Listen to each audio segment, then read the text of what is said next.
some way, somehow, my paper got pushed up on that first video, and I did not do the first 3 problems, so let me go ahead and do that.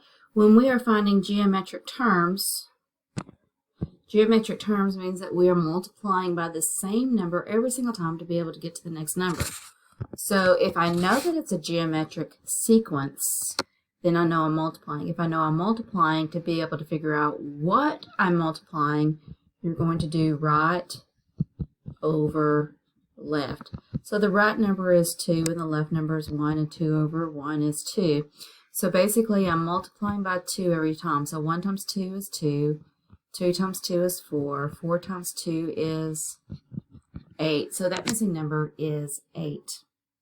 So negative 5 over negative 1 is 5. So I'm multiplying by 5 every time. So multiply by 5, multiply by 5. So I'm going to multiply this by 5 and get negative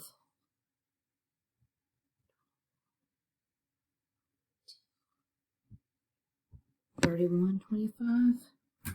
Let me check real quick. 3125. Okay.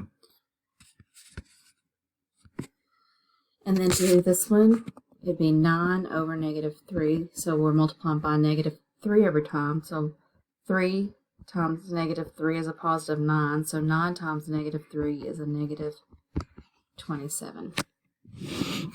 Sorry about skipping those on the first video.